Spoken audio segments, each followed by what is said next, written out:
One other fascinating claim was made in 2015 relating to Gamble. Two US Madeleine researchers using the Internet Archive website Wayback Machine to investigate the history of the CEOP website said they had found a record of CEOP setting up a dummy page for Madeleine McCann on their website dated the 30th of April 2007. This is the day after I Suspect Madeleine died and 3 days before she was reported missing. If this could be proved, it confirms my theory that Madeleine died on the Sunday, triggering a frantic effort assisted by government agencies to plan a hoax abduction 4 days later. But the owners of the website removed the entry, claiming the entry was invalid. In my opinion, this issue is still not settled. It is fundamentally a technical argument, and I myself, with much experience of internet programming, am not convinced by any of the explanations people have put forward as to why the entry was invalid. Let's just mention a few other paedophile connections to this case. I dealt with Robert Murat earlier and the allegations by two witnesses that he had attacked a young girl and had child sexual abuse images on his computer. He was unable to explain to the police why he had encrypted material on his computer. One of the Prydeler's residents with whom Murat had business interests and whom he met up with between his early morning flight to Portugal and Madeleine's reported disappearance was a Russian expat, Sergei Malinka.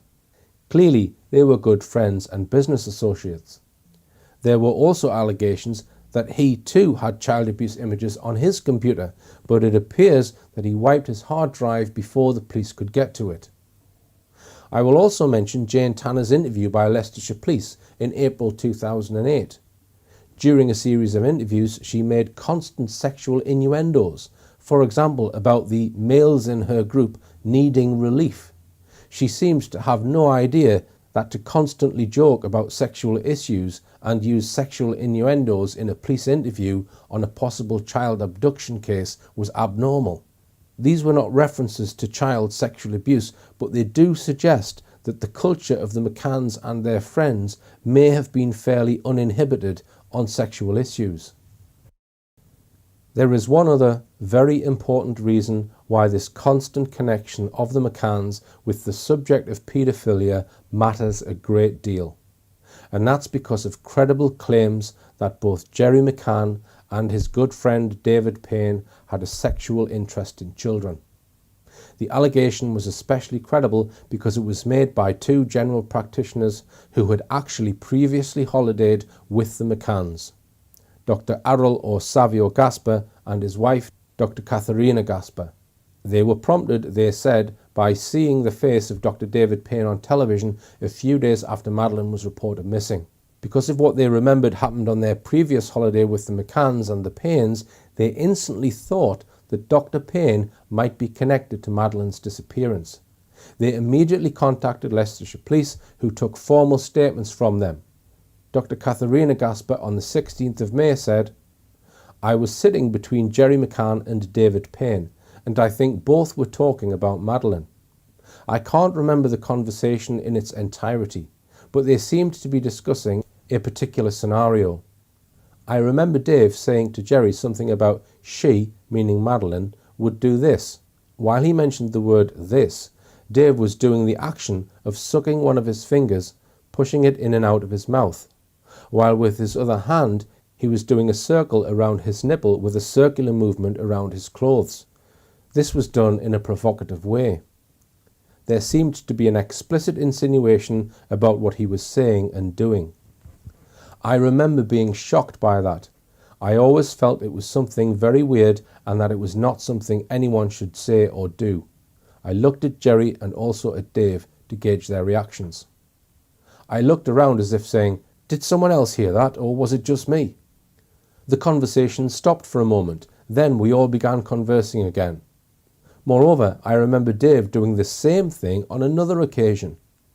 During our holiday in Mallorca, each parent would bathe all the children in turn. I was keen to stay near the bathroom if Dave was bathing the children. I remember I said to Savio to be careful and to be close by if Dave was helping to bathe the children, and my daughter in particular. Her husband, Dr. Errol Gasper, said in his statement, "During the period when we stayed at the villa, I remember a gesture made by David Payne. I do not remember the context of the conversation between David and Jerry, but I do remember seeing David use his left index finger to rub his nipple using circular movements, while he put his right index finger into his mouth, touching his tongue. I remember that when I saw this gesture, I immediately thought it to be in very bad taste, independently of the context of the conversation they were having. I don't know if anyone else saw the gesture apart from my wife, Katharina." Inexplicably, Leicestershire Police held on to these statements for an unbelievable 6 months before faxing them over to the Portuguese police.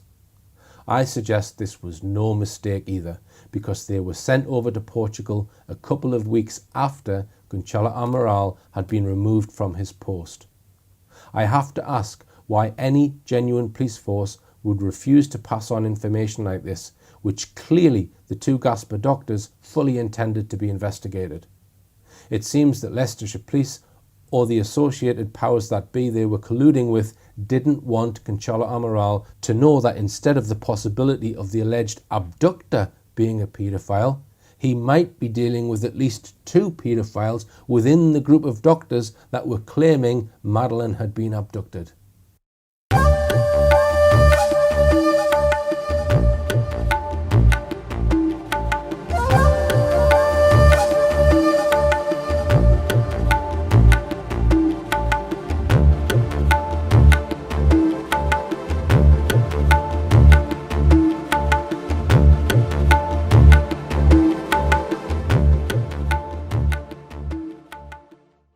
Now, I want to come on to another video about Madeleine McCann.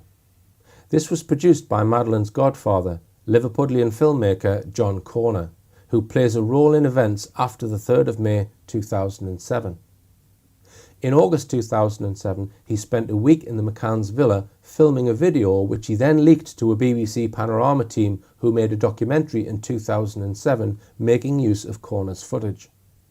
On the 1st of May 2010, just ahead of the 3rd anniversary of Madeleine's disappearance, Corner released a 2.5-minute video which caused a storm of protest. What caused the protests were these 3 still images in the middle of the film. One press report explained, "Parents of Madeleine McCann who went missing 3 years ago have released a new video and photo of their missing daughter to mark the 3rd anniversary of the girl's disappearance." But the McCanns up till now had not in the previous 3 years ever displayed these 3 controversial photos. If it was explicitly approved by the McCanns, it was certainly a very strange decision. The first one has been called the floorboards photo. This one has been called the ice lolly photo. It was the middle one, however, which caused the greatest adverse reaction. It's been called the makeup photo, for obvious reasons, featuring much blue eyeshadow, a pink hair bow, lipstick and jewellery. She does not look happy. Many call it the Lolita photo. Like the other 2 photos, it was clearly posed. The photographer must have been positioned well below her head, looking upwards at her. When the video was released and an intense debate began about the choice of these 3 photos, the McCanns publicly claimed that the photo shows her when she was 3 after a raid on her mummy's dressing box. Could she have put the necklace on herself? Could she have applied the pink bow to her hair? Could she have applied the blue eyeshadow neatly? Or lipstick? Overwhelmingly, observers agree that the evidence from the photograph suggests that an adult made her up. And of course, an adult was on hand to take the photo. The McCanns have not said who took this photograph.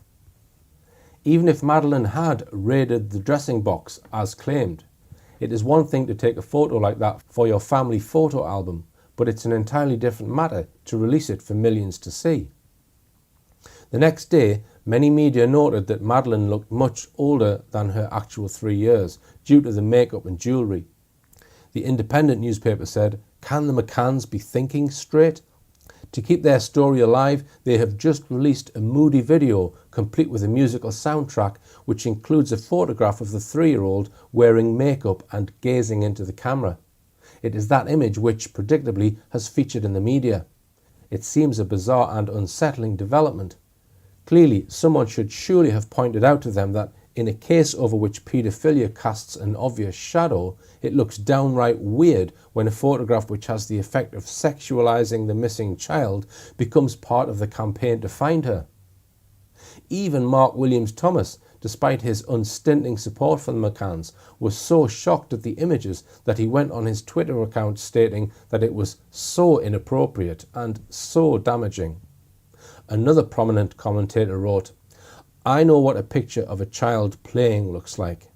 My parents have albums of pictures of my sister as a child playing with makeup, dressing up.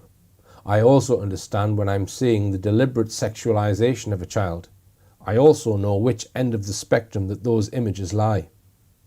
I've previously criticised people for expressing these sorts of views, but when you see the three Madeleine pictures in that video in close succession, you start asking, what's the probability that this is just some sort of accidental pose? I really don't like the answer. I'm not a photographer nor a filmmaker, nor actively involved in the media, and so if I can pick up on these references, then John Corner most certainly can. Newspapers were flooded with similar comments. Here's a selection. And there were hundreds more comments like this, all in the same vein. When I looked through the range of comments about the makeup photo, I found two, both of which I think are very perceptive. I'm looking at her hair. The fringe is kind of grown out and comes to beneath her eyes, just like the last photo, the one of Maddie by the pool with Jerry and Amelie. If you look at pictures of her a few weeks before in Donegal, her fringe isn't that long. If it was taken before the holiday, it must have been just before, in my opinion. The second comment, also very observant. Still, I don't understand the purpose of the photo with the blue eyeshadow. Anybody notice that on this said photo, the right side of the background seems to show the same wall as the wall in the new released video? So was the photo taken while on holiday? Is the photo meant to remember somebody who was there when the photo was taken? I have compared the likenesses of Madeleine on the makeup photo with her on the last photo, and I think the similarities are striking. Here are my observations. Madeleine's face appears to indicate that the pictures were taken around the same time. The length of her hair and fringe appears to be identical.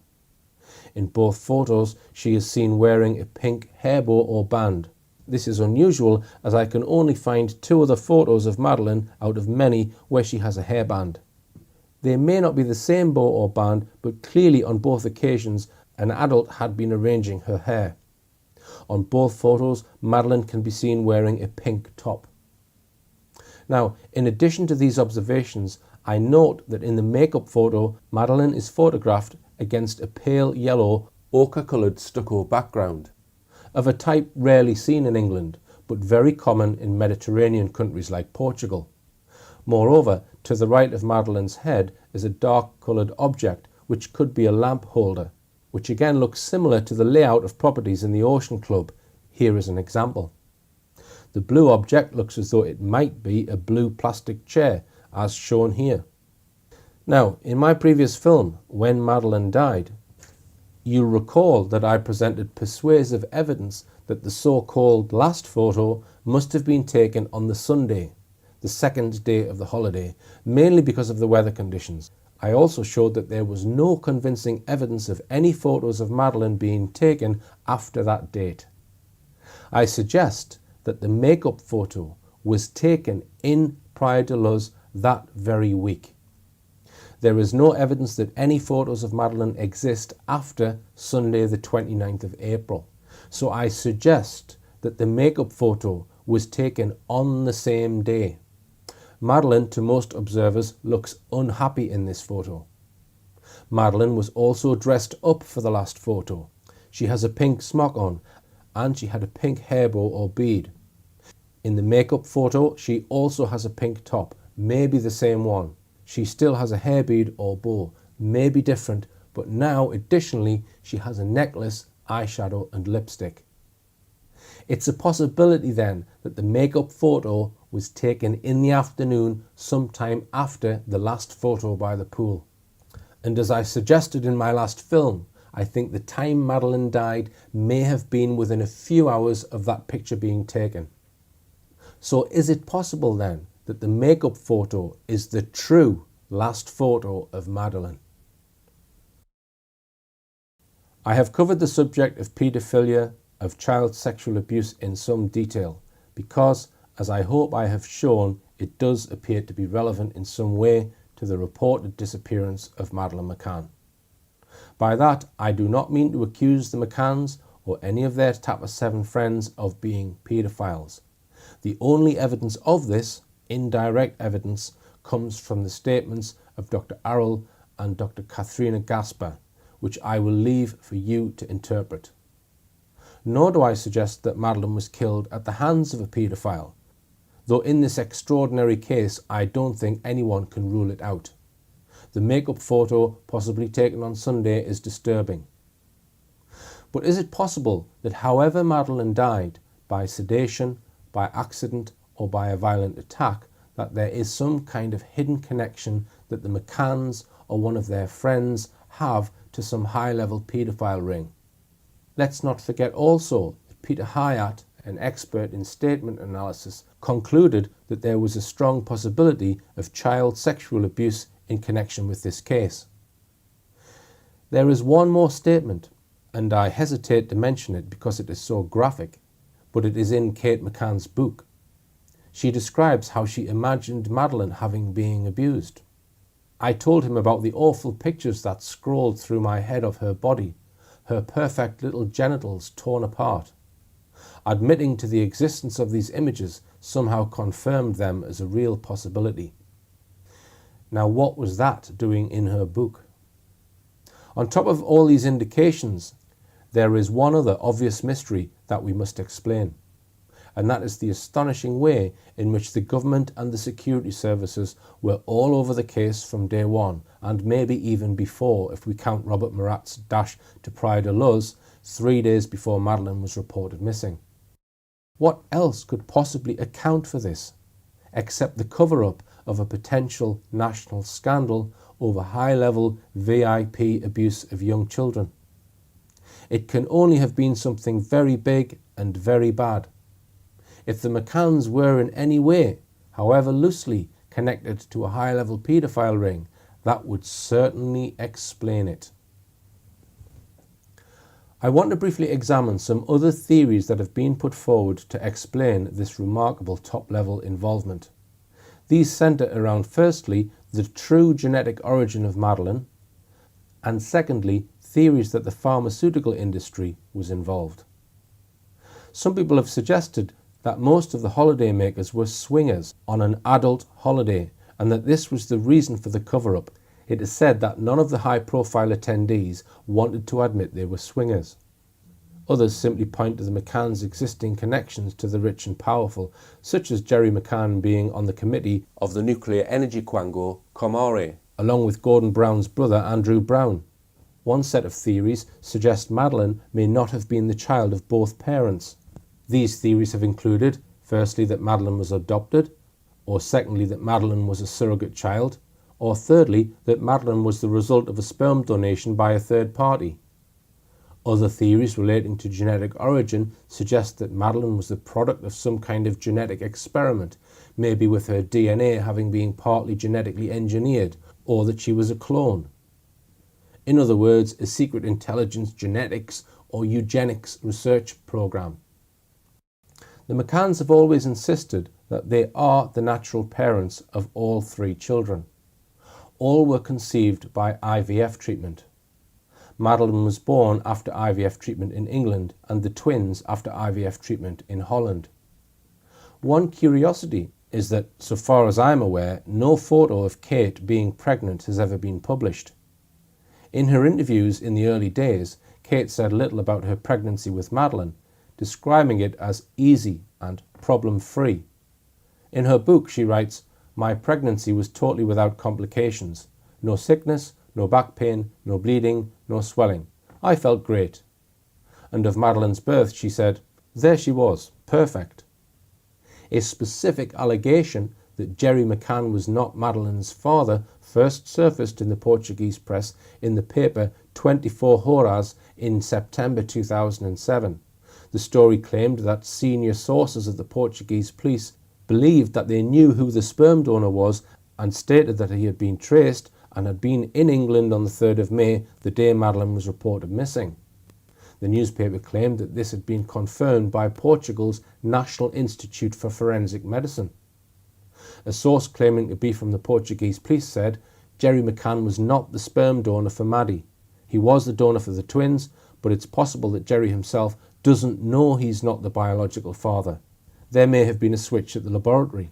Another magazine, Tale Qual, repeated the allegation, causing Clarence Mitchell on Gerry McCann's behalf to issue a firm insistence that he was the true father of Madeleine and to threaten to sue the magazine. Finally, was there a connection to the pharmaceutical industry? Theories that the pharmaceutical industry was involved put forward that Madeleine, and maybe the twins as well, were being subject to a trial, authorised or unauthorised, of some new and potentially dangerous drug, and that a pharmaceutical company may have leaned on Mark Warner and the government to cover up their testing of a drug that was being trialled, which caused Madeleine's death. All this appears to be speculation, though I have discovered that two doctors on that holiday with whom the McCanns were friendly, Dr. Paul Weinberger and Julian Totman, have significant connections with the Government Chemical and Biological Warfare Centre at Portondown, Wiltshire.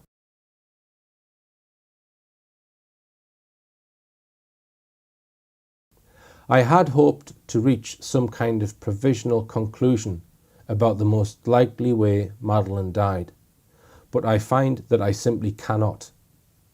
I've discussed several ways she might have died, but at present I don't think there is sufficient available evidence to rule any of those theories out. But I firmly believe that she died, that the death was unexpected, and the McCanns and others had a strong reason to cover up her death. Look at this possible clue from Rachel Oldfield, one of the Tapper 7, published by the Daily Mirror on the 25th of April 2008, just before the 1-year anniversary. She was quoted as saying, "If you take the common sense approach and look at timings and the fact that they are medics and there are 4 other medics in the group, they would know what to do to resuscitate a child." Who said anything about resuscitating a child? Where did that come from? Was it a Freudian slip? Perhaps I shouldn't use that word anymore. It immediately raises the possibility that Madeleine had perhaps been rendered unconscious.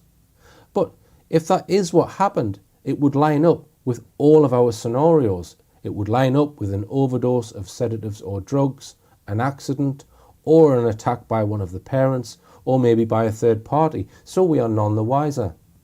And another clue from Dr. David Payne when he was asked by the police about whether the McCanns had a kit bag for their tennis gear, replied by first saying they certainly didn't have a great big tennis bag, and then went on to say, but it certainly wasn't a big tennis, things that you could put a tennis racket in.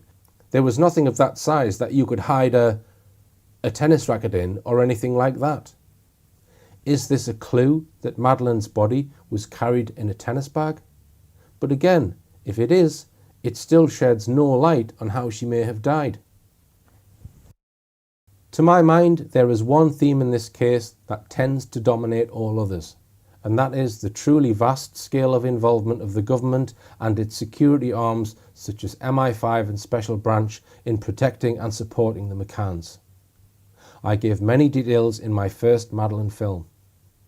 10 years on, this active government involvement continues. What might the government wish to cover up above all else? I suggest that they would be most worried if it emerged that senior politicians and members of the government, perhaps very high profile, were revealed to have been involved in very immoral and very illegal acts. High profile people who we think are autonomous might actually be being controlled directly because they have been trapped by security agencies carrying out child sexual abuse. If this was uncovered, it means these high-profile people can no longer hold office, and the security service loses control of their carefully manufactured assets. As we've seen in recent years, this is probably just the tip of an iceberg, with high-level politicians and celebrities being involved in paedophile rings. The McCanns brought paedophilia into their daughter's disappearance from day one. They went on to develop several news stories about paedophile gangs having stolen Madeleine to order. It may be that the McCanns' connection to the world of paedophiles is only slight, but even if they just had personal knowledge and proof of one very key person who was a paedophile, that might just be enough for a panic-stricken government to trigger the huge amount of support from British police and security services, government and media, who all seemed available at the drop of a hat to swing into action on the morning of Friday the 4th of May, and create such a powerful abduction scenario that 10 years on, most British people still believe it. I do not suggest that there is any evidence that Madeleine was killed as the result of an attack by a paedophile. But then, like so many others, I am troubled by the Lolita photograph of Madeleine. It's a very disturbing thought that an adult could make up Madeleine in a highly sexualized way in order to make her available for a paedophile. As for the cause of death, I have taken you where I can, but have not been able to completely rule out any of the suggested causes. And here's where I need your help. If you have any knowledge or view or opinion on what may have happened, please email me. This may be my last scheduled film about Madeleine McCann, but if anything new and credible should emerge, be sure I will be telling you about it. Thanks very much for watching this series of films. Just one final point on why I made these films. I made them to show to the widest audience what mainstream media are really about.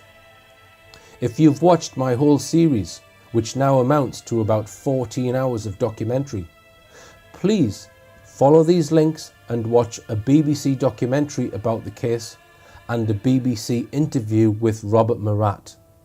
With the knowledge you have gained from my films, you can now watch this BBC propaganda in its true context and know fully what they are up to.